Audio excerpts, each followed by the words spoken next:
Honorables invités, mesdames et messieurs, chers camarades, nous y sommes.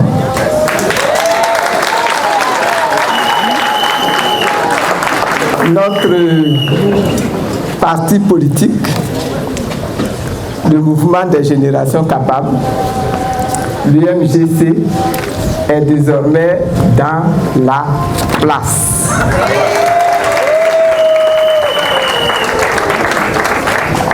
Mois après la création du mouvement citoyen MGC, notre rêve commun de sa mutation en parti politique est enfin réalisé. Je voudrais rendre hommage à tous ces hommes et à toutes ces femmes qui, le 25 septembre 2021, au Palais des Sports de Treichville, ont porté le MGC, mouvement citoyen, sur les fonds baptismaux. Portant en haut l'étendard de ce jeune mouvement, ces hommes et ces femmes ont, en 11 mois seulement, réussi à intéresser une multitude de nos citoyens aux idéaux du mouvement et à l'implanter sur la quasi-totalité du territoire national ainsi que dans plusieurs pays étrangers. Je voudrais saluer ici la présence des représentants de la France, du Royaume-Uni, de l'Italie, des États-Unis d'Amérique, de la Tunisie, de la Suisse, etc.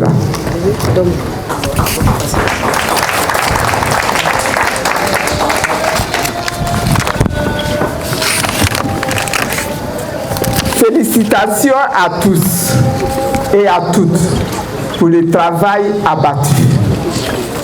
Félicitations et remerciements particuliers au PCO de l'AG extraordinaire Béa Ben. Nous l'avons fatigué et fatigué. Nous l'avons pressé et pressuré. Mais il est là. Que Dieu te bénisse. Félicitations également au président du comité scientifique, le professeur Traoré Dominique. Lui aussi, nous l'avons fatigué. Hier, il nous disait, maman, mes neurones ne fonctionnent plus. Je lui ai répondu, mon fils, tes neurones vont continuer de fonctionner parce que nous n'avons pas encore fini avec toi. Merci pour le travail abattu. Je voudrais remercier également pour tout le déploiement d'énergie, tous les patriotes, tous les Ivoiriens, les Africains, les Européens qui ont battu le pavé pendant des années, qui ont affronté les polices nationales, les polices locales, qui ont investi sang, eau et argent pour faire reculer la dite communauté internationale et qui ont réussi à nous faire sortir de nos différentes prisons. Que Dieu vous bénisse. Que Dieu vous bénisse aujourd'hui. Que Dieu vous bénisse demain. Merci aux hommes et aux femmes de médias, en particulier à la chaîne de télévision Afrique Média.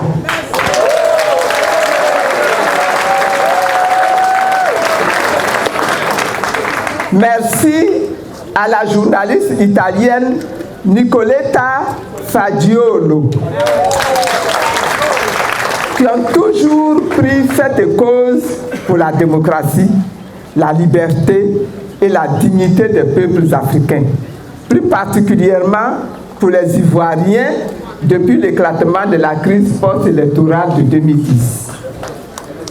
J'ai une pensée émue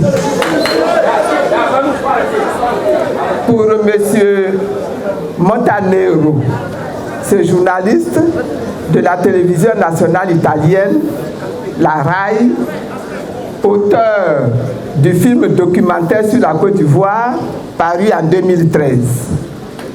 Ce film documentaire a apporté un éclairage nouveau sur la crise que nous vivions en Côte d'Ivoire.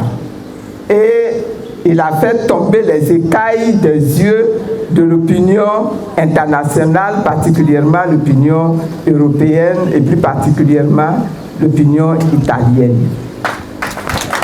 À cause de cet investissement, de cette mobilisation, il est mort dans le dénuement complet pour avoir réalisé ce film et avoir défendu la cause des Ivoiriens. Je salue sa mémoire.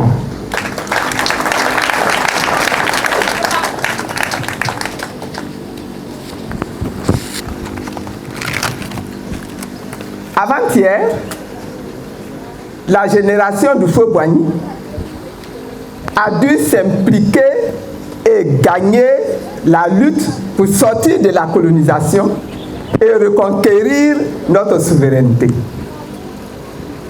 Nous sommes, grâce à cela, sortis du système colonial, mais nous ne sommes pas totalement encore souverains. Chers invités, camarades militantes, camarades militants, chers concitoyens, hier, 3 décennies avant celle-ci, la génération à laquelle j'appartiens a à son tour entamé un combat. Un combat que d'aucuns ont pu qualifier de courageux, d'héroïque, voire de téméraire. Effectivement, oser défier les braises ardentes du parti unique en Côte d'Ivoire pour revendiquer la liberté d'expression, la liberté d'obédience politique relevait de l'utopie. Cependant, nous, camarades, amis, frères et sœurs de cette époque-là, venus d'horizons divers, même en nombre réduit, nous y avons cru. Et arriva le 30 avril 1990, cette date charnière que nous offrit le sourire d'une belle victoire démocratique, avec le retour au multipartisme politique de la Côte d'Ivoire. Mesdames et messieurs, frères et sœurs, camarades, nous ne devons jamais oublier cette date-là du 30 avril 1990. Nous devons continuer de la célébrer chaque année en organisant chaque année la fête de la liberté.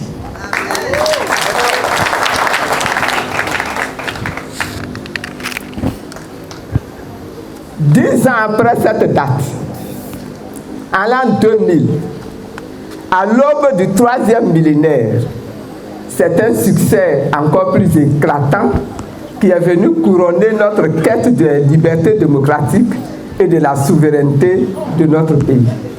Avec cette fois l'accession du Front populaire ivoirien au sommet de l'État.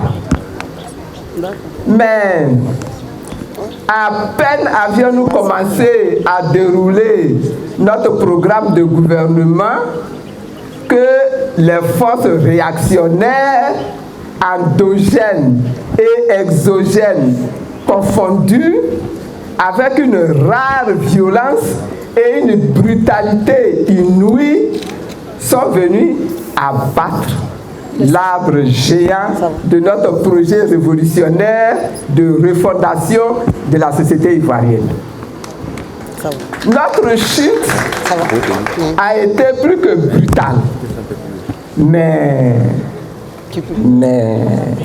je dis mais, l'arbre n'a pas été déraciné.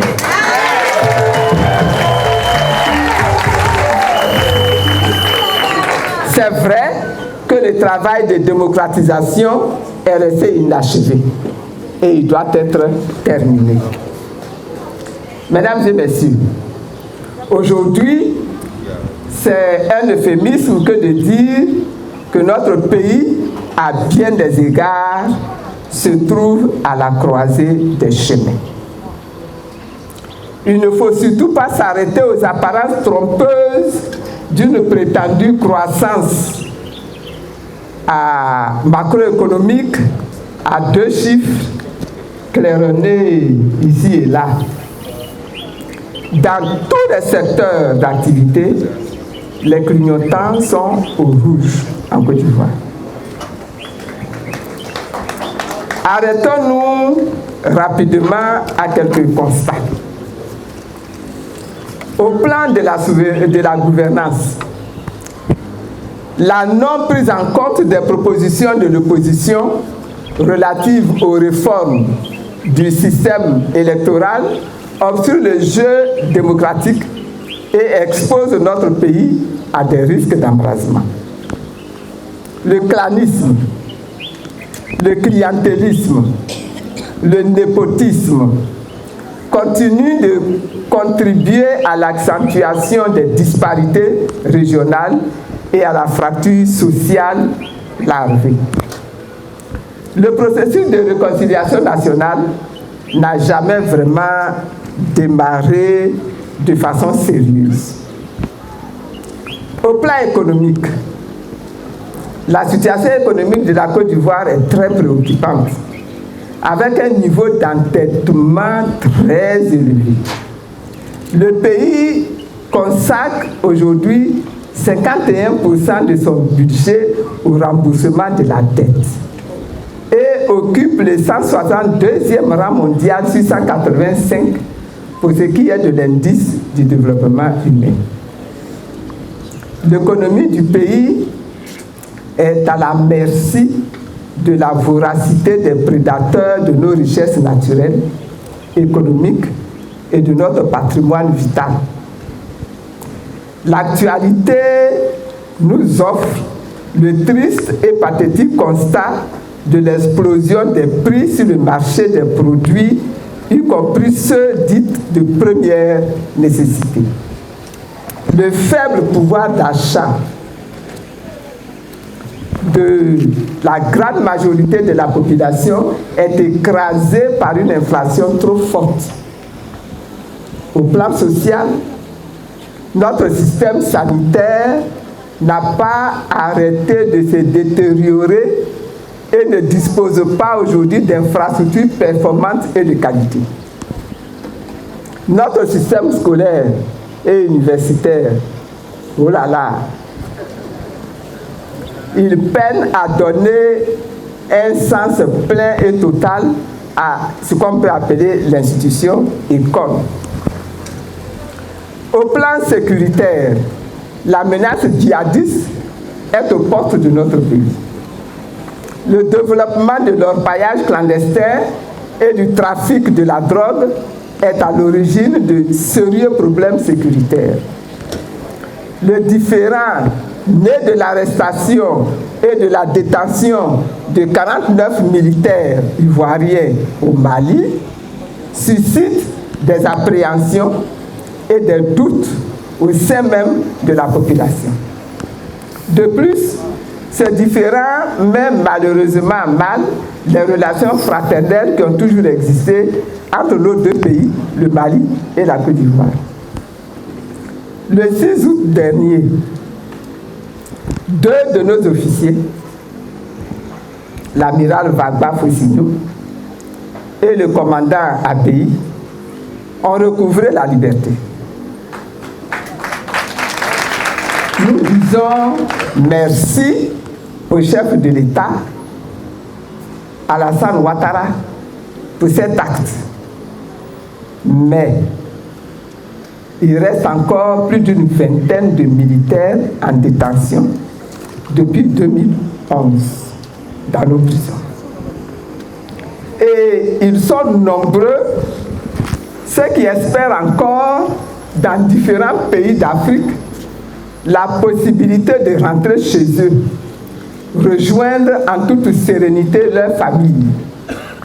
Le HCR, depuis juin 2022, s'est dessaisi de leur dossier, de leur survie, de leur sécurité.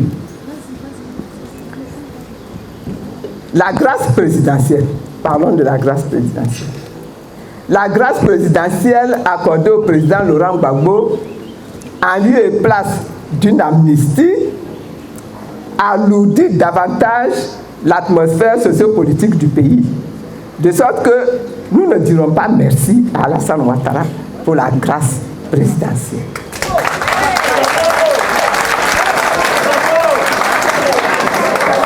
Ces constats sont autant de défis que nous, génération d'aujourd'hui et de demain, nous devons de relever. Ces défis-là s'ajoutent au combat laissé inachevé par les précédents combattants, c'est-à-dire la question de la souveraineté et la question de la démocratisation de notre pays. Avec le MGC, cet outil que nous venons de nous offrir, nous allons devoir embrasser cette mission et gagner. Mais alors, des gens vont nous demander, mais vous-même, qui êtes-vous? Qui sommes-nous? Le mouvement des générations capables est une organisation politique, humaniste et progressiste. C'est un courant politique fortement ancré dans la social-démocratie. Au niveau économique, nous sommes pour la promotion de l'économie sociale de marché. Cette tendance politique qui allie le système économique du marché et l'exigence de la protection sociale des populations par un État qui édicte des règles. Dans ce système-là, le développement profite à tous. La solidarité nationale l'emporte sur les intérêts et lobbies extérieurs. Il s'agira d'un développement qui conciliera le progrès économique, la justice sociale et la préservation de l'environnement. Autre question, que voulons-nous? Le MGC est un parti politique qui met en mouvement toutes les générations, car toutes ont d'invariables aspirations, transformer leur monde et se construire une vie excellente, paisible, remplie de fruits et d'actions. Toutes sont capables. Toutes les générations là, elles sont capables. Elles sont expérimentées. Elles sont intelligentes. Elles sont exercées. Elles sont talentueuses et compétentes pour faire avancer la Côte d'Ivoire et même faire avancer l'Afrique. Nous sommes un parti politique qui refuse de s'accommoder de la dégradation des mœurs dans notre société de plus en plus gangrenée par le trafic de la drogue. Ce parti veut travailler à la construction d'une Côte d'Ivoire attachée à des valeurs.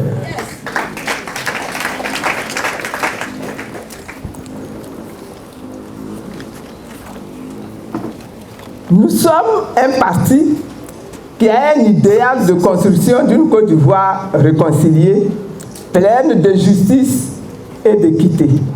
Une nation ivoirienne plus forte, moderne et prospère. Une nation ivoirienne ouverte à l'Afrique et au monde, mais souveraine dans tous les domaines d'activité stratégique.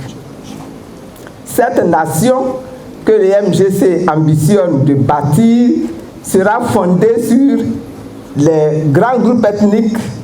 Je les rappelle encore, on en a parlé hier, le groupe Akan, le groupe Mandé, le groupe Gour, le groupe Krou, qui constitue sa population de base. Il faudra en réaliser un véritable brassage et un traitement équitable. Quand je dis traitement équitable, je veux dire qu'aucune ethnie ne devra être mieux traitée que d'autres. C'est à ce prix-là que nous aurons une société juste pour que la coexistence soit assainie et réconciliée. À ces groupes de base, nous devons ajouter les nombreux étrangers venus chercher refuge, venus s'offrir un nouvel espoir dans notre pays. Notre devise, nous en avons beaucoup discuté hier, notre devise est audace, solidarité, liberté.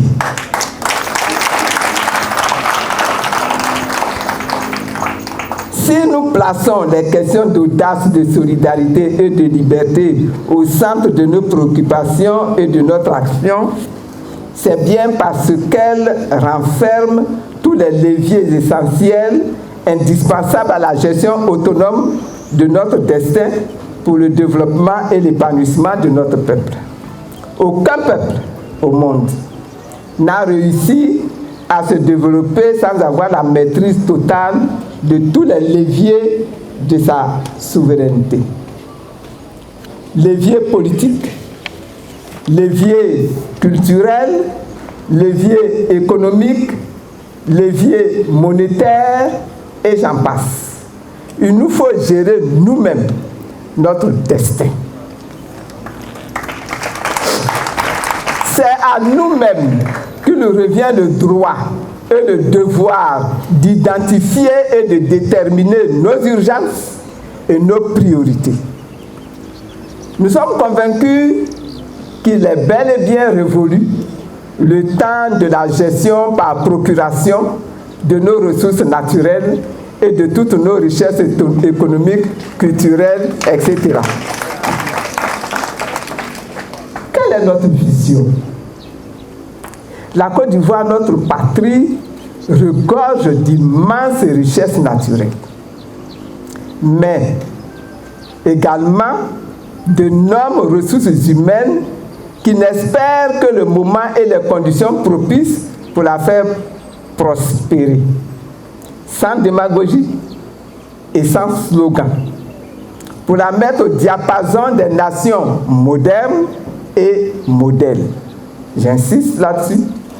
Nous voulons mettre notre nation au diapason de toutes les autres nations qui sont citées aujourd'hui en modèle et qui sont considérées comme les nations modernes. Nous devons devenir un pays moderne et modèle, un pays équipé, industrieux, où les valeurs cardinales qui inspirent le respect et la confiance vont faire déserter le champ de la médiocrité, de l'ignorance, de la non-créativité pour venir inonder l'esprit et la mentalité des hommes et des femmes qui auront en charge la gestion de notre destin. Ces hommes devront œuvrer avec compétence jusqu'à l'excellence, avec probité, avec intégrité, avec rigueur, avec justice, dans le respect de la vie et de la parole donnée, dans l'incorruptibilité et dans la crainte de Dieu. Ces hommes devront se remplir de science, de connaissances, de techniques pour créer inventer, proposer des solutions au reste du monde. Nous le pouvons. Nous en sommes capables.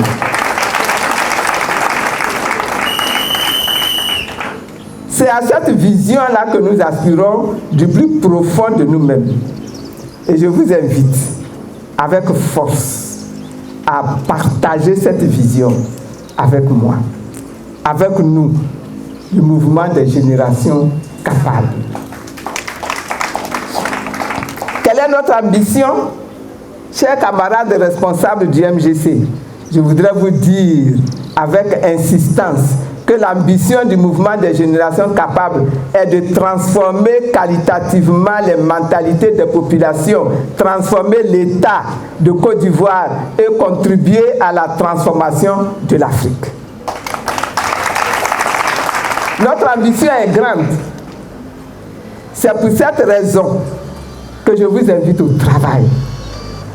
Travail d'implantation du parti à partir d'aujourd'hui, dès que nous sortons d'ici. Travail d'implantation du parti sur toute l'étendue du territoire ivoirien et à l'extérieur, dans toute la diaspora ivoirienne et même dans nos pays africains.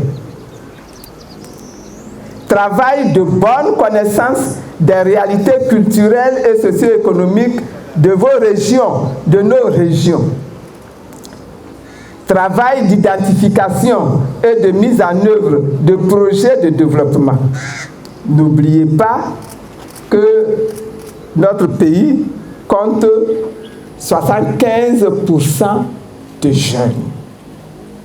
La population ivoirienne, 75% de jeunes et 25% d'adultes. Notre responsabilité est grande. Ces jeunes-là doivent être transformés en développeurs de la nation ivoirienne. Travail de formation et d'édification donc de nouveaux responsables politiques dans tout le pays. Le responsable politique MGC doit être un révélateur de solutions pour sa région et son pays. Il ne doit pas se contenter d'être un révélateur de problèmes. Je le dis et je le redis chaque fois. Nous devons être des solutionneurs de problèmes. Une de nos missions à nous aujourd'hui, c'est de montrer la voie et de dire à haute et intelligible voix aux générations présentes et aux futures de se libérer de la peur. Se libérer des complexes, se libérer du manque de confiance en soi, de se lever pour conquérir le droit à une vie décente et à une vie belle. Ivoiriens, Ivoiriennes, rassemblons-nous tous autour de ce projet, autour de cette vision. Tous, autant que nous sommes, menons ce combat qui s'impose à nous. C'est à chaque peuple de se donner les moyens de s'offrir le destin dont il rêve. Je le redis, c'est à chaque peuple de se donner les moyens de s'offrir le destin dont il rêve. C'est donc à un engagement sans faiblesse que je vous invite, afin que notre quête de liberté et de souveraineté ne relève plus seulement du domaine du rêve, mais qu'elle vienne solidement s'incruster dans notre vécu et nos réalités quotidiennes. Il nous revient donc d'aller puiser au plus profond de nous-mêmes le courage et l'abnégation nécessaires pour faire triompher cet idéal. Ivoiriens, Ivoiriennes, chers compatriotes, camarades militants, camarades militantes, les douleurs et les gémissements de notre mère patrie nous interpellent. Et nous appelle à l'action. Car notre mère patrie là, elle est en travail pour nous offrir le fruit d'une belle gestation, la Côte d'Ivoire nouvelle. Ensemble, levons-nous et écrivons dès aujourd'hui une nouvelle page de l'histoire de notre pays avec le mouvement des générations capables. Nous sommes lancés et comme un flot puissant, nous atteindrons la berge de la Côte d'Ivoire nouvelle, transformée, modernisée dans une Afrique développée, incontournable, forte et respectée de tous. Que l'Éternel nous bénisse tous. Qu'il bénisse le mouvement des générations capables. Qu'il bénisse la Côte d'Ivoire. Et que vraiment nous soyons tous éternellement unis, victorieux, combatifs, entreprenants, lancés comme une vague de la mer qui déménage tout sur son passage. Je vous remercie.